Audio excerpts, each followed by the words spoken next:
Hello, this is Malorian, and this is my fourth game of the Out of the Basement 2011 tournament, and this time I'm against Warriors of Chaos. So this is now the second day of the tournament. After things had really turned around the end of last day, I was really thinking, man, if I can really do this, maybe I have a shot at pulling this off. And I really want you guys to pay attention to this video because by far this was the best game of the tournament and the most close.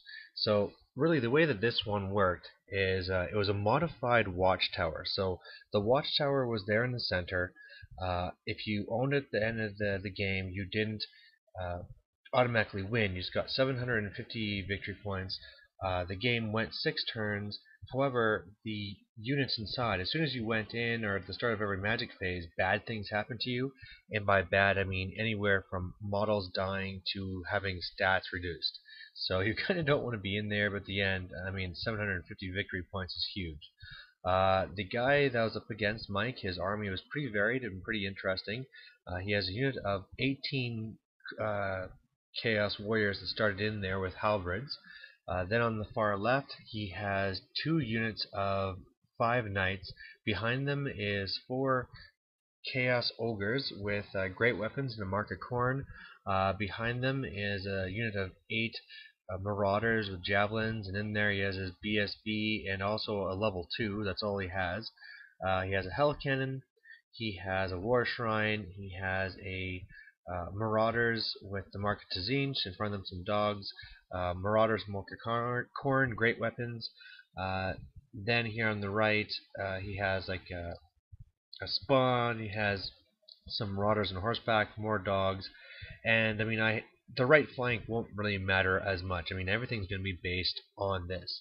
And so, looking at this game, I mean, I just need to go and get those Savage Orc in there, grind those warriors down as fast as I can, take that tower, switch it out to the Night Goblins as fast as I can, and really, I'm now going to be relying on my Black Orcs to hold off the best that his army has as long as they can. So I get turn 1, and this was just very hurtful. I got off the bigger Foot of Gork with irresistible force, and with that I was able to kill 2 of the Chaos Ogres and also 2 of the Knights, which was, thought pretty cool.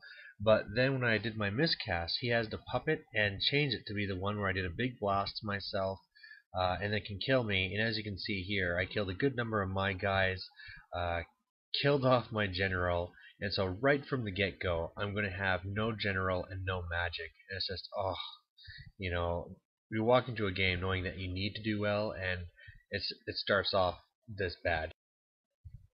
So at the end of the turn looks like this. My Savage Orcs actually did a fairly good job, killed over half the unit, but I mean obviously they took a good number of losses as well.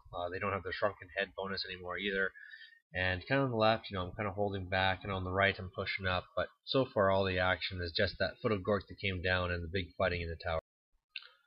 So his turn 1, no real charges whatsoever.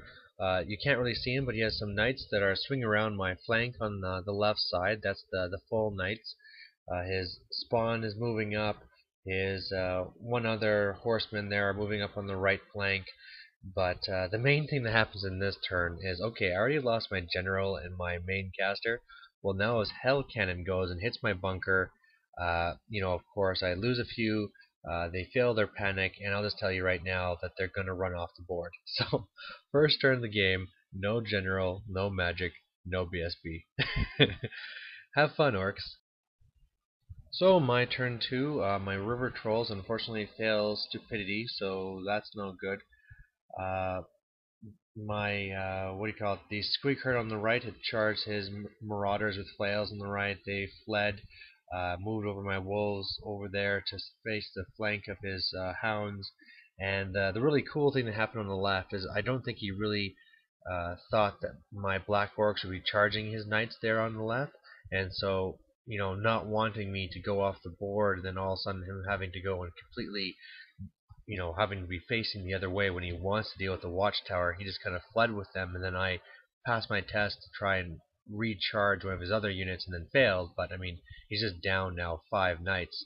So that was kind of unfortunate positioning for him, but the main thing I'm trying to deal with now is that he's down to only a few Chaos Warriors now, but he's really trying to trade them out with those marauders with market corn, so I gotta go and deal with them fast. So his turn 4, his marauders on the right, the mounted ones run off the board. So there's some nice points. The spawn had tried going after my squig herd horde but failed, so now they're right there in front. The 4 remaining warriors left the building. All those corn guys went inside, and he's trying to be really careful with the way that he's positioning things on the left, because you've seen how kind of scary those black orcs are.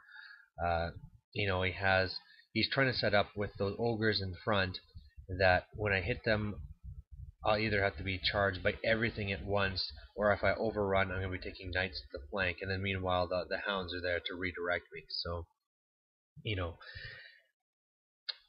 I'm just really hoping that I can do some damage over there, and at this point, I mean, it's not looking very good. So my turn 3, though, I get a change of heart, because starting from the left here, I charge with the black orcs, beat up those ogres, and I'm just sitting here nice and tight. I've already destroyed now, those 4 ogres and the knights with them, so I mean, I pretty much already got close to getting their points back. The night goblins go and destroy the 1 unit of hounds. The savages go in and massacre those marauders. They fail their test and run off. I kill the spawn on the right and reform to face those 4 warriors, which my river trolls easily be able to deal with.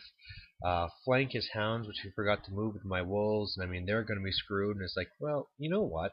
He's now all pinned up in this corner, and as long as my general-less army will be able to keep them back, I might be able to hold this tower and get the win. So we'll have to see if I can hold them off. So his turn 3, here's his big counter. He hits me with the knights, his BSB runs out, he hits me with the war shrine, hits me with this other unit as well, the marauders with the zeents and the shield, and I mean, I'm just hoping to do some damage. If I hold, it'll be a miracle, but we'll see what I can do. And as well, you can see there's already a wound on his sorcerer. It's only a level 2, has Lore of Fire, and he's actually going to end up killing himself through miscast, so a little bit of justice for killing off my guy. And so end of turn, it looks like this. Yeah, my black orcs just couldn't do it. I did manage to kill off the other unit of knights, so I mean, they did kill 10 knights and 4 chaos ogres, so I'm pretty sure that's got me 500 points. But yeah, now they're totally free, and it's only that big horde of night goblins to try and keep them back. His core marauders had rallied, and he's just kind of looking at my trolls, waiting to see what happens. So my turn 4, it was a little bit heartbreaking. My river trolls failed their stupidity, which was expected, but then they only went 1 inch, which didn't get them into these chaos warriors, so that was kind of silly. And now I was left with a hard decision, because I don't have many savages left in there. At this point, I think it's 6 or 8 or something, but it's really starting to dwindle. And with my night goblins, if I turn around and try and bring them over, well, they're not going to make it by the time they get rear charged or something. And unfortunately, my other stupid troll on the far right there is blocking my frickin' squig herd horde. So they've now reformed, and now they're kind of 5 wide, and they're trying to work their way around the troll to get in there like turn 6 or something. And on the left, I had then decided to try and jump these marauders while I can. But fortunate for him, he passed his test, even though I beat him by a few, and he held. So his turn 4, and things are getting a little bit more hairy now. On the left, his guys made saves like crazy, and actually beat my night goblins, but luckily I held, or else that entire left flank would be gone.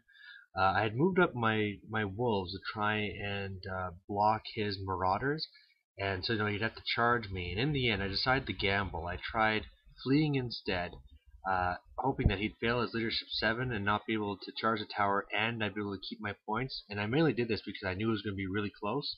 Well, he actually made it and charged the tower and wiped out my savages. So now he holds the tower again. His warriors tried swift reforming and moving up, but they failed. So it's a regular reform. So they're just the 1 inch away from me right now. But man, I got to get in there quick. And as you can see there, he also moved up his hell cannon because, now with some of his bigger units out, that's going to be his best thing for attacking the tower if I take it back. So my turn 5, the river trolls knock out the warriors that were there. The tower is busy eating the few remaining marauders that are inside there. My squig herd horde is moving up, and I was finally beat those marauders on the left, the Tazinch ones.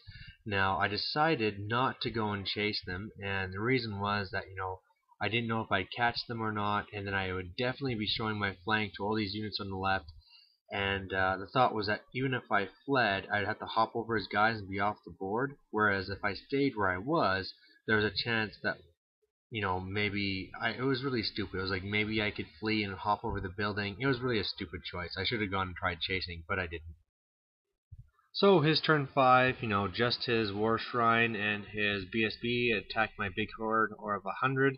His BSB kills my big boss in the challenge.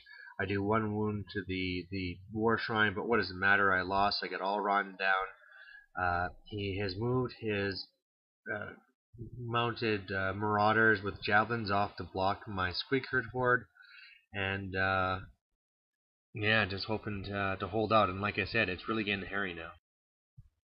So my turn 6, my trolls assault the building, take it away from the marauders, killing them all.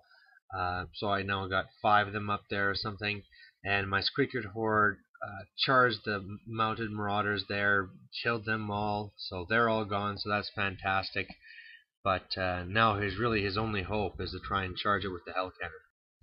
And so here's the picture of that. So the way it was being ruled is, this thing's a monster, so that no matter what happens, he can't hold this tower, but if he can beat me, I'm only leadership 4, and so I'll run out and I'll lose that 750 points. And here from the last picture of the game, you can see that's exactly what happened.